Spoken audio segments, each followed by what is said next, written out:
I want to just dive straight in because this was not an easy book for you to write. Am I correct? And I also love that you revealed, and I want to get into this a little bit later, but can you just tell everyone, for those who might think it's Mel friggin' Robbins and she can just pop things out and create things, and here's her next big best-selling book. Can you reveal to people why this one was a challenge and what that road was like for you? Sure. This is the first book that I've put out in print in almost 5 years. And one of the reasons why it's a challenge is because I have dyslexia. I have ADHD. It's hard for me to get something on paper. I mean, I can talk and blather on like an idiot, forever, particularly if I have a few drinks in me. So audio stuff is super easy, but actually getting something on paper, my mind doesn't work that way. That's the first thing. The second thing is that I really struggle just like everybody does. And I know that so many of you that follow your work, Marie, and that love you or that are alumni of your incredible courses, I should say. We all struggle with this notion that we don't know what the thing is, and then so I didn't know what to write about. And because the 5-second rule had such a profound impact on millions of people's lives, absolutely anything that I kind of put on paper just seemed kind of stupid. Yes. And so I became my own biggest critic. And in the last probably 4.5 years, my family will tell you, I drove them absolutely fucking crazy because I was constantly working on a book. And I would crank out something, and my process of writing is to dictate. So I just record, because you don't have to make yourself do things the hard way. If you struggle with something, figure out a cheat. For me, it was just dictating, putting little voice memo notes in my phone. It would be sitting in front of my computer and just dictate.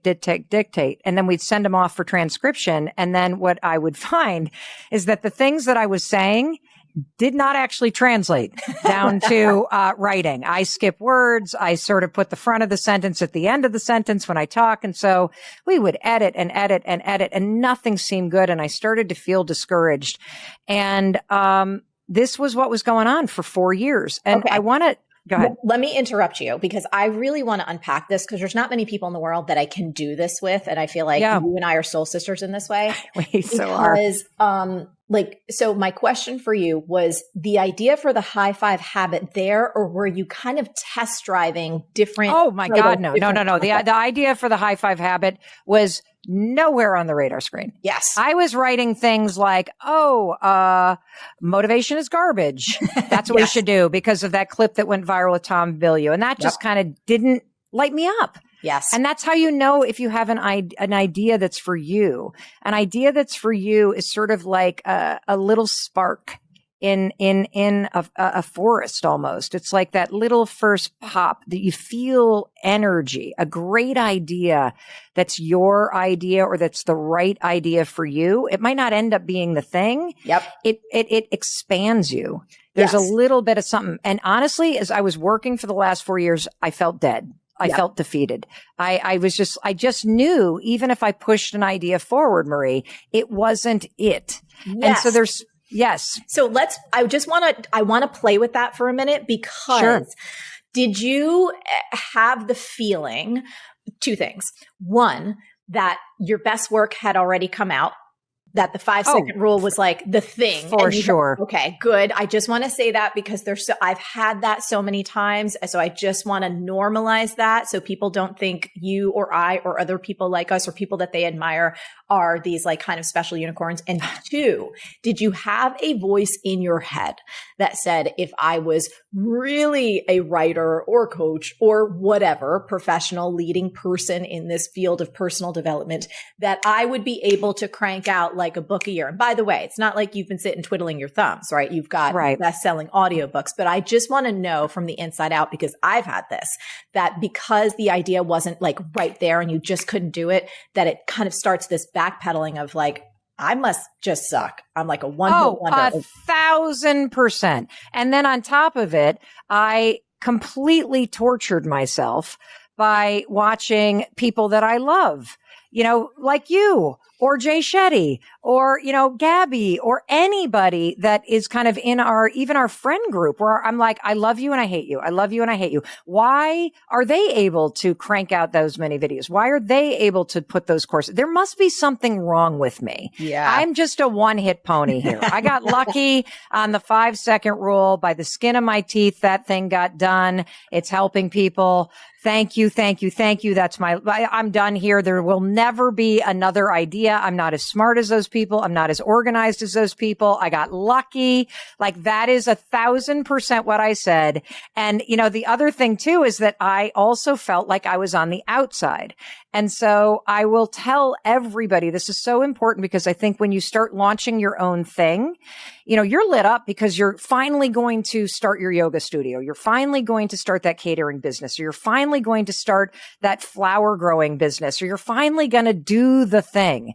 And then all of a sudden you do the thing. And instead of being excited and thrilled and validating yourself, you then look up and go, oh, wait a minute. There are all these other people that do something similar and they're all friends or they're all bigger than me. And then you start to tell your story that you're the little one on the outside looking in. Yes. That you're not part, you know what I mean? And then you use that to invalidate yourself. Completely. And so I found a gajillion ways to tell myself, I call it pile driving. I would just pile drive myself. And, it was paralyzing, and it makes the process of creating anything so sucky, so laborious, so stress filled. It creates more procrastination. And so I have been in the soup of self-judgment for 4.5 years. Yeah. Yeah. Well, look, I remember I've talked about this a couple times, but I don't think we can say it enough. Like my process for creating everything is Figureoutable. I'm like, oh, this is great. Like I am absolutely unable to figure out how to write a book called Everything is Figureoutable and tortured the hell out of myself while I was writing it. And like, should I give back the money? I'm not really meant to do that. I mean, like, and this has happened so many times in my career. So I love talking about this stuff because sometimes these are the stories that you don't get to hear. And people just make all of these assumptions, and it's just not the truth. Well, and when that book came out, let me just tell you what happened. Your book came out, and I saw this incredible title. I saw this on-brand book. I saw you putting more amazing, life-changing work out. The book is fucking fantastic. Thank you. I read every, word, and you don't even read every word and let it seep in because you're like, this is so good. Why didn't I do this? Of course she can put a book out because she's Marie. You know what I mean? So you literally, and it's so interesting because, one of the things you and I are going to talk about is that your relationship with yourself is the foundation for everything. Yes. So if you look in the mirror and you judge yourself or reject yourself or you are insecure about anything, you then take that self-rejection and self-judgment and that insecurity and you project it on everything that you see. Yes. And so instead of being able to walk in a world where your genius coexists with other people's genius, instead of being able to walk in a world where you're like, everything is unfolding for me. This is taking time because it's supposed to. Marie is a light on the path for me. And if I'm secure with myself and if I can literally support and encourage myself, even when I'm struggling, what happens is you start to see the world differently. I see your book and I'm like, if she can do it, that means she's lighting the path and I can do it. And the only reason why, again, I couldn't do that is because I hadn't actually discovered or started to feel the impact of this high five habit thing, yes. which was a total, I didn't set out to do this. I did not say, okay, I need another book with a 5 in it. And it's not going to be the 5 decisions. It's not going to be the 5 this. I need another book with a 5. And we got to figure out and it's going to be 5 parts and 5. Like, no, that's yes. not what I set out to do. Yes. Life punched me in the fucking face. Yes. And I fell into a hole. Like we all fall into a hole. And this is kind of my brand, for better or for worse. This is what I'm going to need to embrace. My brand of transformation is dig a hole or fall in one and then figure out how to build a ladder. And then as you're doing this process of helping yourself pick yourself back up through a really hard time, I have had 2 instances in my life where I have stumbled upon something that is absurd. on its face that turns out to have been handed to me by the universe as a gift. And it also turns out, when you unpack it, to have a mind-blowing amount of depth and science to it. And that's what the high five habit is. Yes. So let's keep going there. So for those who are unfamiliar with the high five habit, they're like, okay, what is this thing? Tell us what it is. And then I want you to take us back into the time when you did it for the first time. Okay.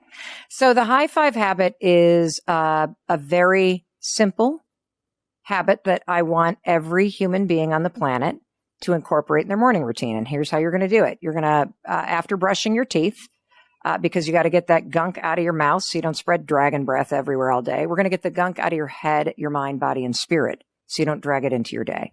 You're going to put your toothbrush down, and I want you to do it right after you brush your teeth so that we stack this habit with an old one. So you do it immediately. I also want you to do it in your bathroom because you're going to be alone. And we know based on research that this is your mood in the morning has a impact on your focus and your productivity all day long.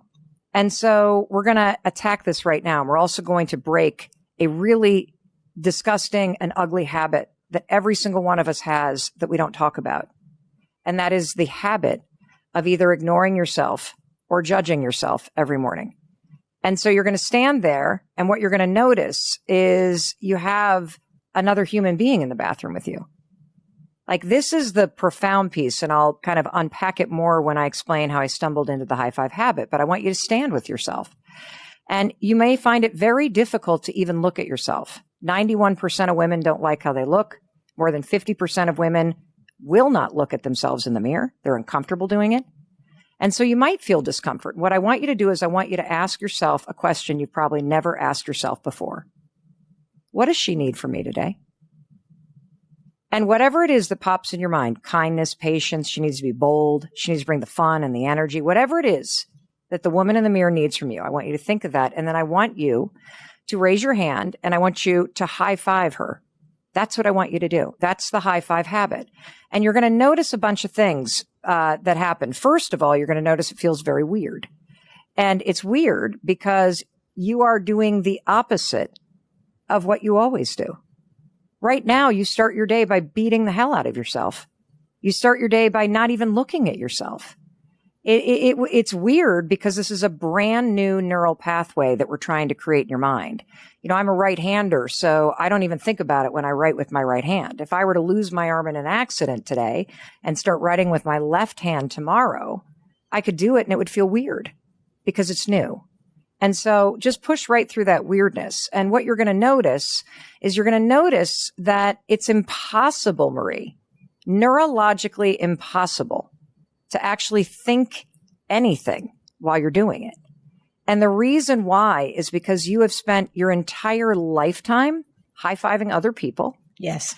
And so the coolest thing about all the science, and we'll get into it after I tell you the story, is that you're actually not trying to put anything new into your nervous system or your brain. I'm teaching you using one gesture how to unlock positive and energizing programming that's already in your mind that you've spent a lifetime programming. And now we're going to aim it back at you.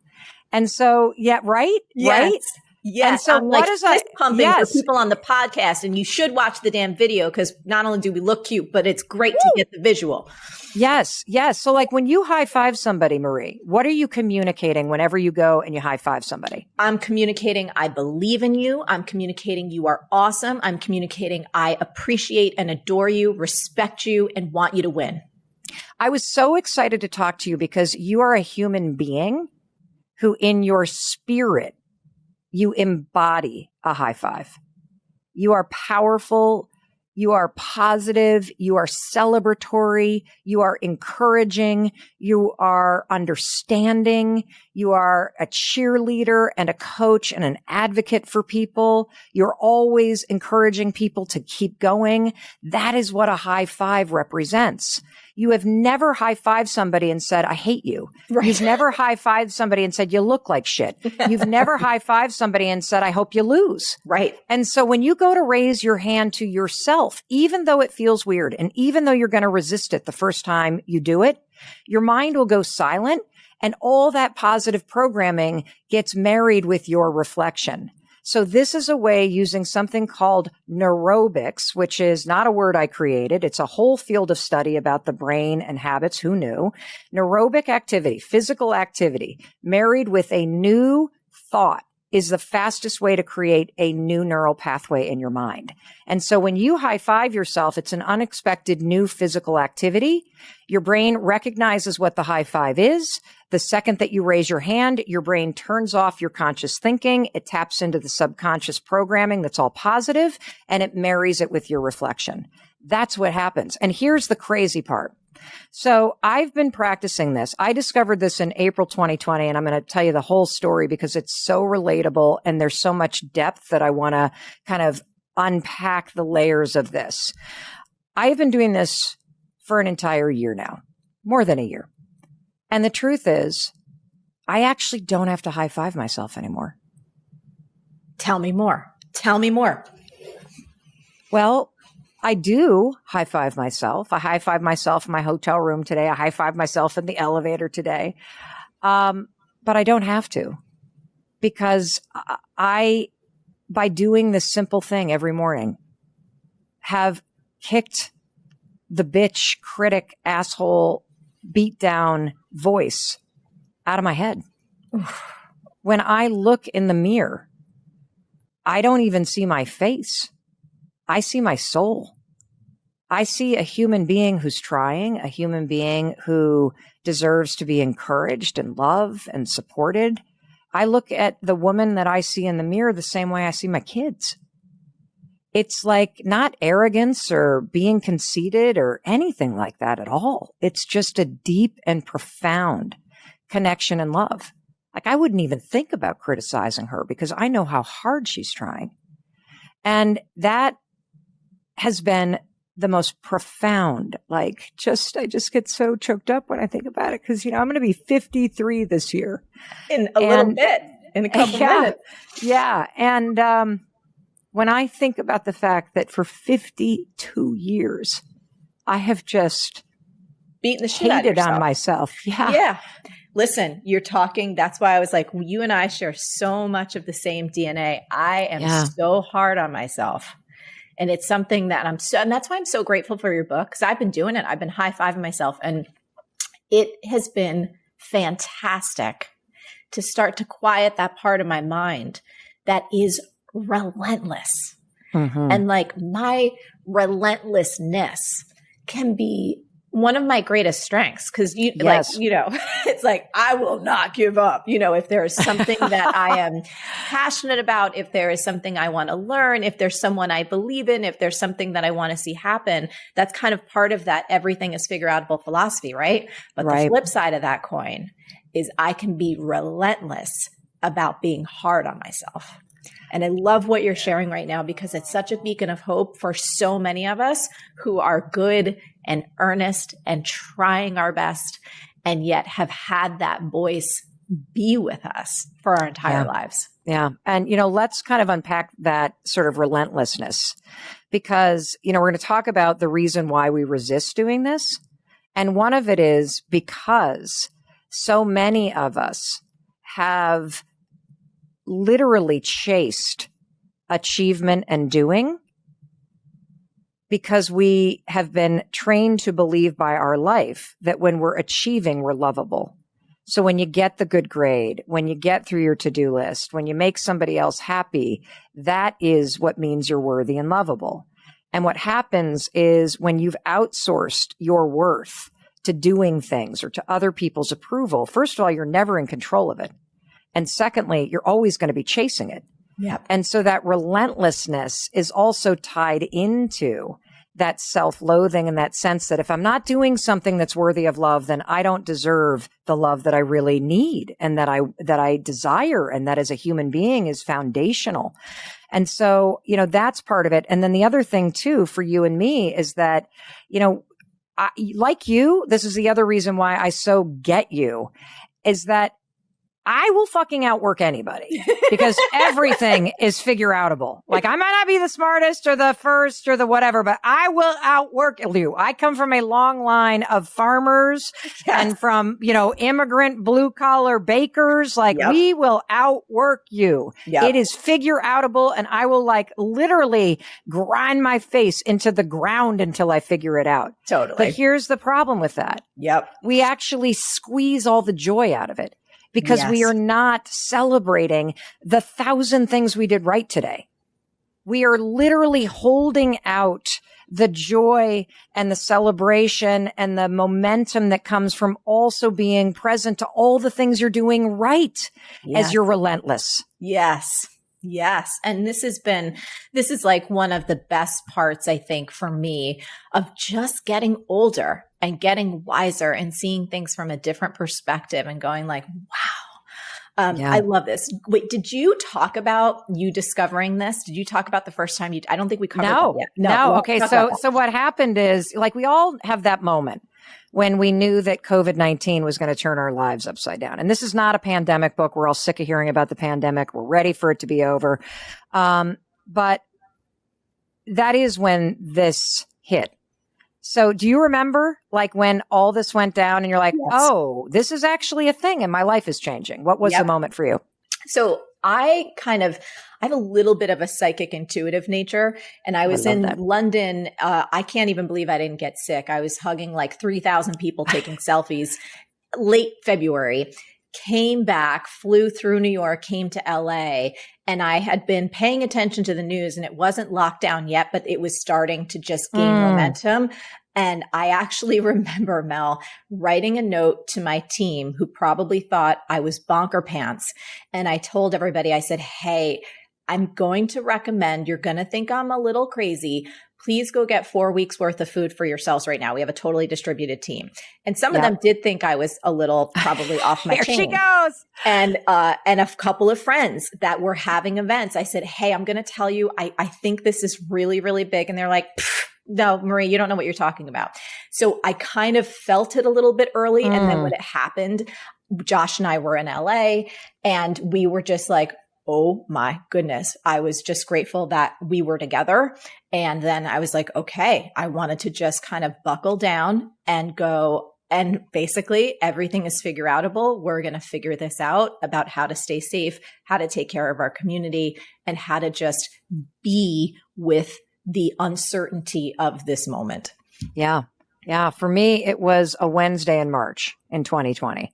And I had my dream job, or what I had always thought would be my dream job. So when I was a little girl in Western Michigan, I would come home from school and my mom would be watching Oprah or Donahue or Montel. And I'd always dreamt of being a daytime talk show host because I thought it would be the coolest thing in the world to talk to real people, like one person at a time, and use that one conversation to help millions of people.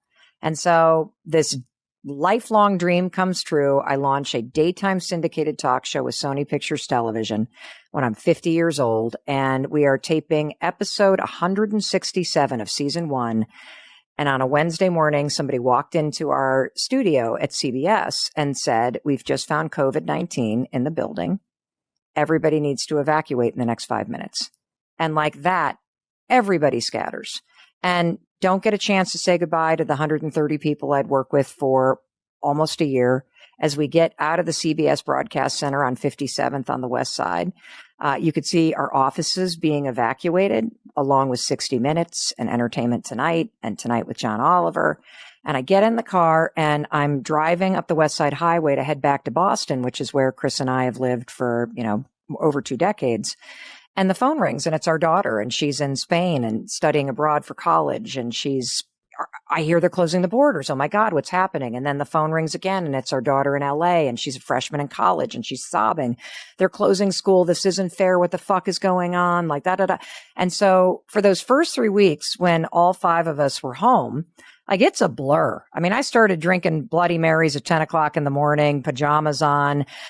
They canceled the show. I get fired from my dream job. Then a publisher calls for a book I'd been working on for 3 years, not this book, but I was a year late in delivering a manuscript. And between you and me, I really didn't have anything. And they said, we're canceling the contract and we need the advance back. Money I'd already spent. The PPP loans were not available yet or even a thing. Every speech, to your point, starts to cancel. And I find myself in this free fall emotionally where I've got kids in complete breakdown because their college experience has imploded. Hey, are you feeling overwhelmed, exhausted, or just drowning in busy work and still not making the money you deserve? In this brand new training, you're going to learn 3 super common mistakes that can kill your productivity and tank your profits, and how to stop them fast. Just go to marieforleo.com/free class or scan the QR code on your screen right now. I have employees that I'm worried about. I'm worried about my parents. I have no idea how we're going to deal with the financial free fall. I'm now triggered because a decade ago, my story about getting into personal development is my husband was in the restaurant business when the housing crisis hit in 2008, and we found ourselves $800,000 in debt and about to lose everything. That's when I invented the 5-second rule. So now I'm having these flashbacks feeling like, is this how this goes? 10 years later, after working my ass off and paying down that debt, and I am now going to have to reinvent myself again? Yes. Are you kidding me? Why are you doing this to me? And then I would feel guilty. I would use what I call the gratitude sledgehammer, where you're now pounding yourself because you should be grateful that at least, you're healthy. And so I'm not even allowing myself to feel what I need to feel. And one morning in early April, I wake up and I just feel the weight of the world. I feel overwhelmed, exhausted. My to-do list feels impossibly long. I'm hungover. I don't know how I'm going to face everything that I need to face. And so I use the 5-second rule, 5, 4, 3, 2, 1, and I get out of bed. And this is an important note in the story because, I invented the 5-second rule to help me get out of bed when my anxiety was so crushing, it would pin me to the bed like a gravity blanket. I know that the last place that I should be is lying in bed, staring at the ceiling when life is challenging. I want you to hear this. I use that thing every single morning, even 13 years later, because I believe that yes, if you repeat a behavior, it can become a habit. But if you don't like it, it may never become a habit. Right. Like I still have to force myself out of bed. So 5, 4, 3, 2, 1, I force myself out of bed. I make my bed. I always make my bed. On this morning, I made it so I wouldn't crawl back into it.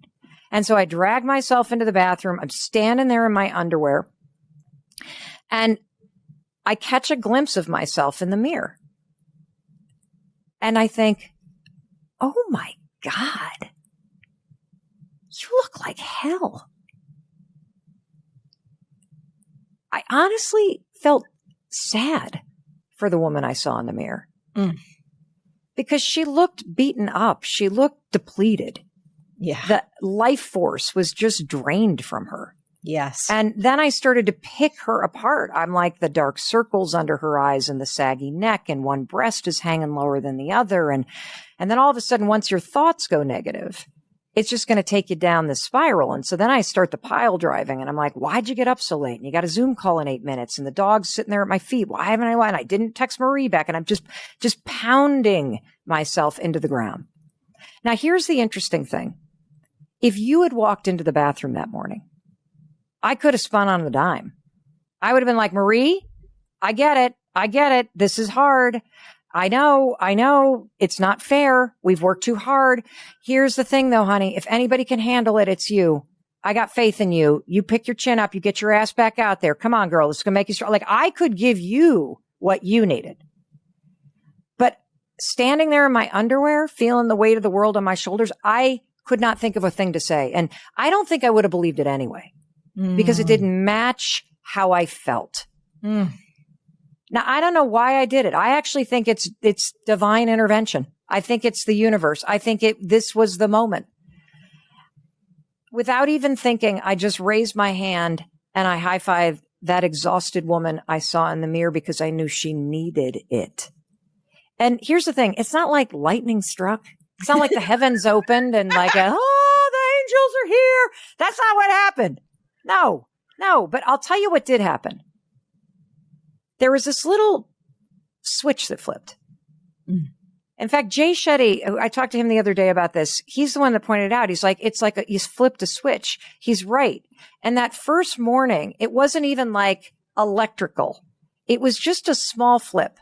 And I felt my shoulders drop, and I felt this sort of shakeup in my energy. I didn't even think anything. But what the energy felt like was a little bit like sarcastic Mel Robbins. It was like, oh, come on. You're fine. Will you get out there? You can figure this out. You know what I mean? Like, come on. Stop feeling sorry for yourself. It was kind of that energy. Yep. But it was the second morning, Marie, where everything changed. So the second morning I wake up, still same problems, same overwhelm, same stress, same anxiety, same exhaustion, same fatigue, same defeated feeling. 5, 4, 3, 2, 1, I'm out of bed. I make the bed. I start walking to the bathroom. And I realize before I even get to the bathroom, I am experiencing something I have never felt in my entire adult life. And it was this. You know how when you're about to go see a friend at a cafe who you really like? Yes. And you're about to walk in the door, what do you feel in that moment? Excited. Mm-hmm. I actually felt excited to see the human being, Mel Robbins. I don't ever recall having had that feeling as an adult. I've been excited to see an outfit I'm wearing. Yep. I've been excited to see what a haircut looks like. But to see the human being, Mel Robbins, I've never felt that before. And so I round the corner, and the profound nature of this is starting to hit me. And it's in that moment, as I'm standing there brushing my teeth, that I realize there are 2 human beings in the bathroom with you every morning. There's you, and there's a human being in the mirror. And I've never realized it. That there's a human being that is staring back at you, who needs you, who has been waiting for you to wake up and realize that they need your support and your love and your acceptance and your encouragement and your forgiveness, that they're trying so hard, that they feel alone, they feel beaten up. And I put my toothbrush down. And what's interesting is the day before, I had been doing some research because, like you, my team's distributed, and I'm trying desperately to figure out, how do I need to show up right now? How do I inspire everybody? How do I encourage them in this like unprecedented moment in time when I don't even feel inspired or certain or motivated? Yeah. And I stumbled onto this new piece of research out of Harvard that was about leadership. And basically, they have done this research that shows that if you just take less than a minute to think about how you're going to show up today as a leader, that's it. Just less than a minute. How am I going to show up today? What's the impact I'm going to make?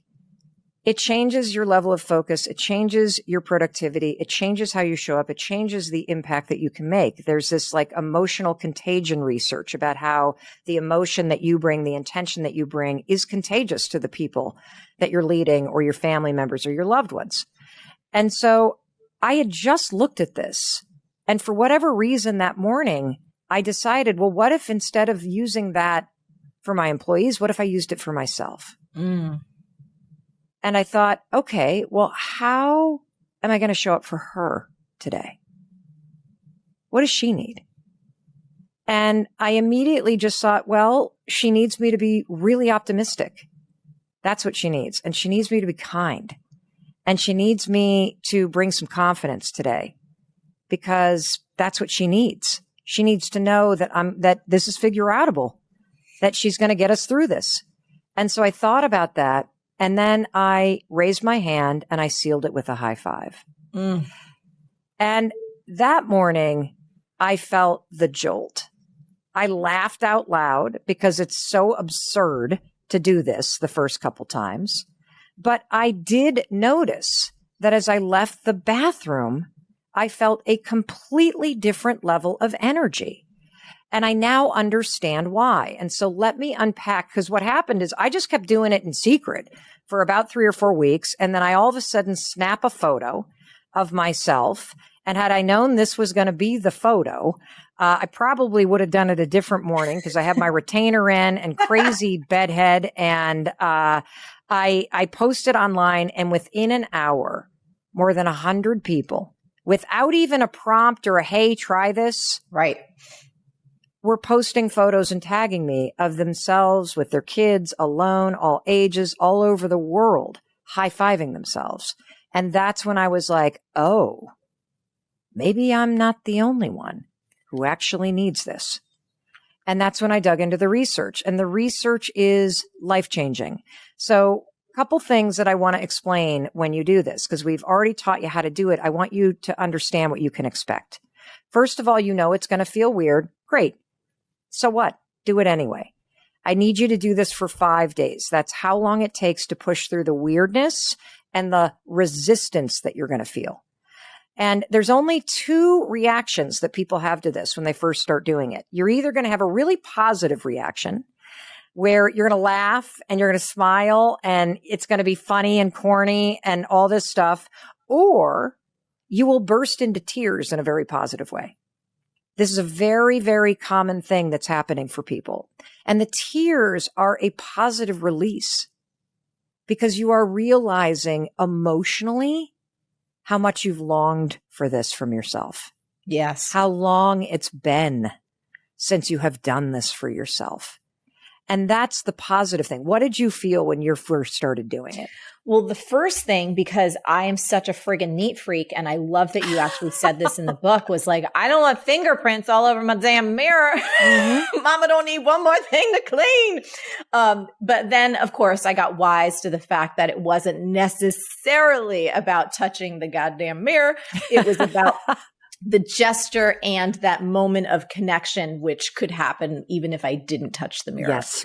Yes. And then, I think you and I, again, you from Boston, me from Jersey, we have, I'll speak for myself, this intrinsic there's like a little cynicism, there's a little attitude, there's a little something in there, right? But I also, the bigger, wiser, the real Marie is so game for everything. Do you know what I mean? Yeah. So I had that same it was the fingerprints and also like, could this really work? And then it was just awesome because, so much of my life, not only just looking in the mirror was about like, what can I fix? What do I have to fix about me? But this was it was so fun because like, even, you and I have become friends and so many people I'm like teary about this. I received a text this morning from someone like, hey, I want to help you. What can we do with Time Genius? Right. Yeah. And the immediate thing was like, I don't need help. I'm the one who helps everyone. Yes. It's another iteration of that same notion of she takes care of everyone else. Yeah. She doesn't need anything. Yeah, totally. And you're so used to not getting that kind of support and not getting that kind of outreach that you don't even know what to do with it. Totally. So let's talk. So let's talk about the resistance, and then I'll explain the science that is super exciting that I didn't even include this latest stuff in the book because I just learned it. Yeah. But the resistance is really sad. And this is what most people feel. So the resistance comes from a number of places. Because what happens when you step into the bathroom and you are with that human being in the mirror is you drag your entire past into that bathroom with you subconsciously. And that past stands between you and the human being in the mirror. So if you have a past where there's things that have been done to you, whether it's abuse or trauma or discrimination or poverty or heartbreak or abandonment or neglect or all kinds of things that happen to human beings. So many of you bring that into the bathroom subconsciously, and you see that as evidence that the human being in the mirror does not deserve, isn't worthy of, is damaged, is unlovable. And so you see a person who does not deserve a high five because of those things. The other reason why people resist this, Marie, is because, if you're human, you've done shit you've regretted. Whether you've lied or cheated or you hurt people or you were addicted to something or you squandered opportunity or you hurt yourself, like all of that stuff, by the way, that you would forgive Marie or Mel Robbins for, but you drag it subconsciously into the bathroom every single morning and you wear it like a yoke. And you see a person who has done things that you regret or that you can't forgive. And that means that you are unworthy of celebration. You're unworthy of that high five.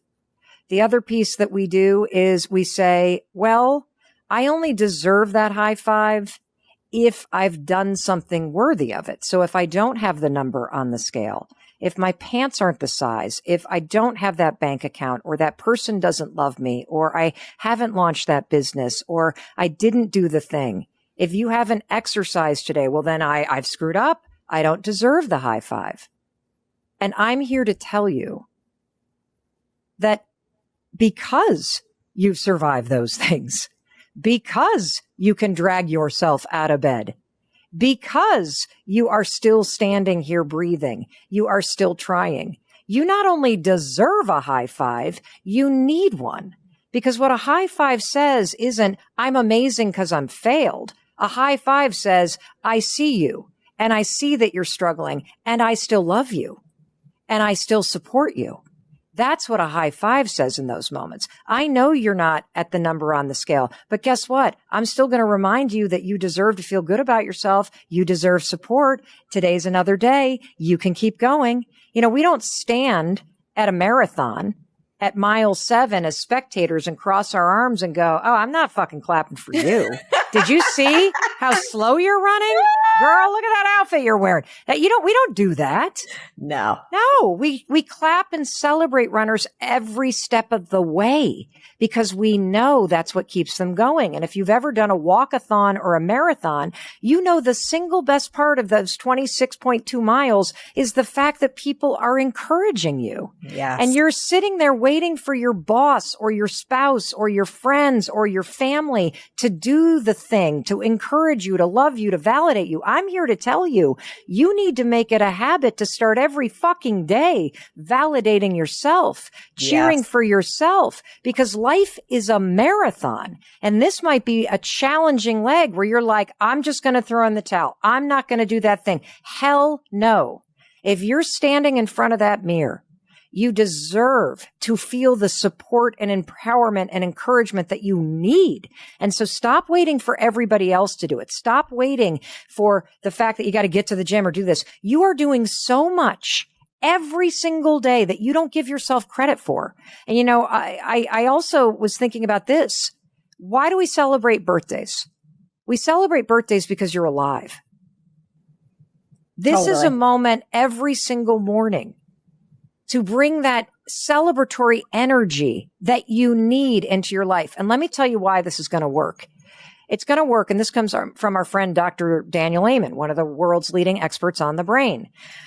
So I was talking to him 2 weeks ago. This stuff is not even in the book. So this is hot off the research presses, people. Yes. So Dr. Amen goes, so you know how you feel a little bit better, Mel, after you do that high five to yourself? I'm like, yeah. He goes, do you want to know the reason why you feel better? I'm like, yes. He said, well, when somebody else high fives you, your brain gives you a drip of dopamine. When you high five yourself, your brain recognizes the gesture, so it automatically gives you a drip of dopamine. So even on your lowest mornings, somebody you love says, I don't love you anymore and breaks up with you. You get fired from your dream job. You feel like the world's worst parent. You didn't finish module 2 of Marie's course, and you're beating yourself up. Whatever it is that you're doing to just pile drive yourself. When you raise your hand and you high five yourself, even when you feel low, you don't have to say a thing because your brain has all the positive programming and you're going to feel a little bit better because your brain just gave you some dopamine. Yeah. That little spritz is everything. It's everything. It's everything. And there's a second reason why. He said, you want to know why you're going to leave the bathroom feeling a little kind of corny pep in your step? And I said, yes, I do. He said, that's your nervous system, Mel. I said, well, what is my nervous system doing when I high five myself? He said, a high five is what we call a celebratory gesture. Dancing, you put your arms up. Hugging somebody, you put your arms up. When you cross a finish line, you put your arms up. When your favorite team scores, you put your arms up. When you wave hello, you put your arms up. When Marie fist pumps the air, she puts her arms up. These are all celebratory gestures that your nervous system knows. If you're struggling to make progress on your dreams, this free tool is going to help. It's called the Yearly Goals Map. And in just 10 minutes, you're going to get clear on your top priorities and let go of what's keeping you stuck. It's super quick. It's powerful, and you can do it anytime. Get it now at marieforleo.com/yearly-goals, or just scan the QR code on your screen right now. When you start to high five yourself over and over, your nervous system gives you a jolt of celebratory energy. That's the vitality, the life force that you feel. Even just this little pep, that's your nervous system helping you. That's the science behind why this is working. Crazy. It's so good. It's so good. Gosh, you know what's awesome is I love how organically, I did all my prep work and did all my questions, and we drove around all the neighborhoods where I wanted to go. I think that there's a couple more. There's two things that I want to go for. Sure. Chapter 14 talks about the right and wrong way to manifest. And I thought this was really awesome because, again, for folks like you and I, who tend to then attract folks like you and I, meaning very hard workers, people who put their nose to the grindstone, we get it done no matter what, right? Yes. Even if you don't like the word manifesting, just this notion of having more ease in your life, of bringing things into your life that you don't necessarily pound your face against the ground for every single day until your eyeballs fall out. So talk to me about a little bit of the wrong way and the right way to manifest for those who may want a little more ease. Yeah, great question. So let me draw a distinction between the importance of dreaming and the power of manifesting. So dreaming in terms of not what you're doing at night, but dreaming and giving yourself permission to desire things, to have incredible, magical things occur in your life. Giving yourself permission to let your mind, body, and spirit wander into the future and to imagine a life that really lights you up. That's so important because those dreams are deeply connected to your soul. Like you won't dream about something that's not meant for you. I'm not dreaming right now about a penthouse apartment in New York City. I don't want to live there right now. So that's not going to come to me. But, when you allow yourself and your mind and spirit to wander forward and just allow yourself and give yourself permission to imagine, what's amazing is you plant a beacon out into the future. And that beacon, whether it's a beach house or it's a loving relationship or it's healing past trauma or it's launching your dream business or it's just waking up and being happier and healthier and surrounded by all these amazing people, whatever that dream is, you got to allow yourself to dream it because it acts as a mechanism that starts to pull you toward it, and it will pull you through your fear. It will create tension in your life because it's going to make you start to wake up and pay attention to it. That's where a vision board comes in. And a vision board, most of us make a vision board and we put up the beach house or the Range Rover or the amazing log cabin or the trip to Disney World or the dream business that we want, whatever it is the things are that we want, the loving relationship. But then this is where we make the biggest mistake because manifesting isn't the dream. Manifesting is the bridge between where you are and where you want to go. Manifesting is the bricks that form the pathway that connect you there. And most of us have been led to believe that we need to sit quietly and with vibrational force feel ourselves sitting on the deck of that beach house and how it's going to feel when the wind is in our hair. And what happens when you do it that way is that you socialize your mind and body to the end. When the fact is, it's going to be a bazillion little irritating steps that get you there. Yes. And we skip that part. So I love this. I just want to underscore this because when we were doing the Everything is Figureoutable book tour and I did this event and I had people close their eyes and visualize themselves figuring it out, whatever their dream was, we actually did that. I was like, I want you to see yourself taking those steps. And I loved how you broke this down in the book. I thought it was so great because yeah, it's one thing to go, yay, we crossed the finish line and there's the house or the relationship or the health or the trip or whatever. Right. But to rehearse in your mind's eye, emotionally, visually, intellectually, seeing yourself doing the steps. So if it's writing a book, sitting at your table and maybe sweating a little because you don't think you're a very good writer, but showing up anyway, or getting up when the alarm goes off and putting your sneakers on, and all of those different little micro actions.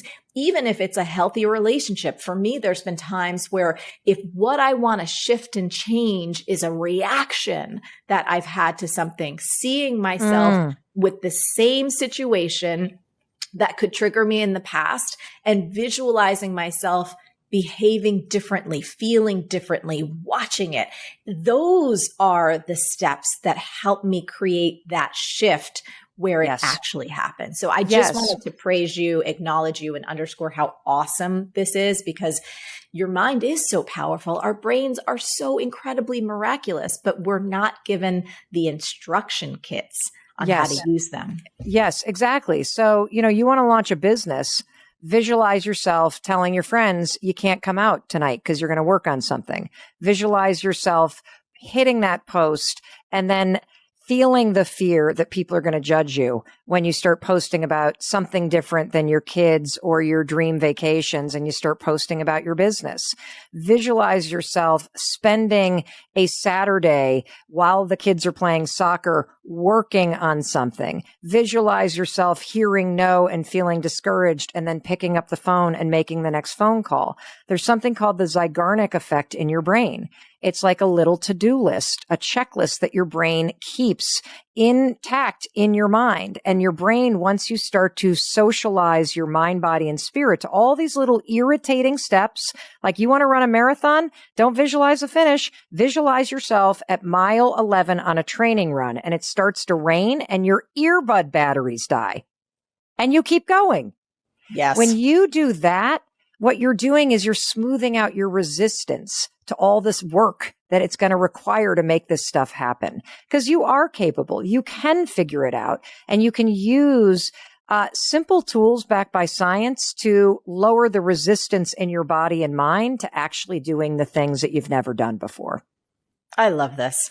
So Mel, I want to wrap us up. Before we wrap us up, is there anything else that you want to say about the power of self-acceptance? Although I feel like we went there and it was excellent. But what I want to have you do is actually read a final section of your book for us. So you're God.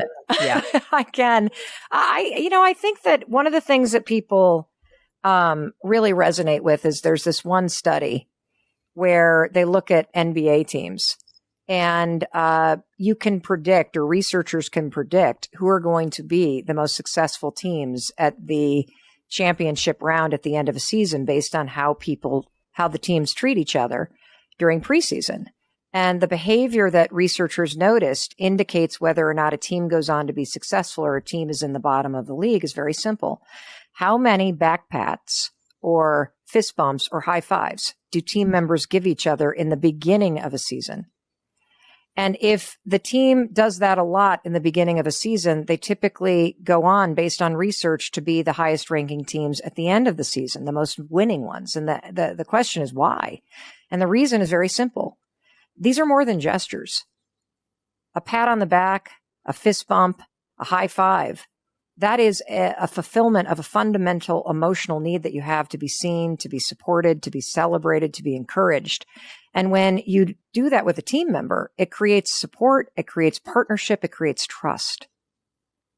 And I'm here to tell you, if you start doing that to yourself in the mirror, the coolest thing on the planet happens. You rebuild trust with yourself. If you struggle with people pleasing, you literally have not a problem with other people. You have a problem with trusting yourself and who you are.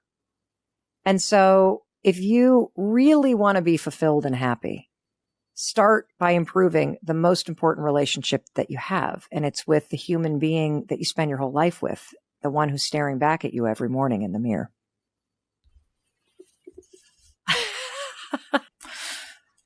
Oh, I barely got through this in the audiobook.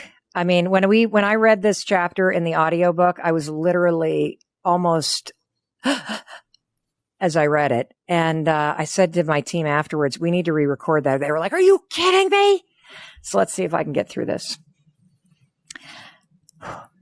Dreams don't disappear. You were born with them and they are, I can't even get through this. Dreams don't disappear. You were born with them and they are meant for you. That means you take them with you wherever you go in whatever version of yourself you create. So you might as well stop running and start leaning into them. You might as well see and hear and feel all the clues of your life that it's trying to give you about who you're destined to be. We are called in different ways to be the best and highest versions of ourselves. We want a high-five marriage. We want to be high-five parents. We want high-five friendships and a high-five career. Wherever there is a dream in your life, trust that you can high-five your way to it. And know that I'm still right here beside you, and so is Marie, raising our hand in celebration with you. High-five, my friend. We see you. We believe in you. Now it's your turn to believe in yourself and go make your dreams come true. Hey, if you loved this video, you need to watch this one next. Trust me on that.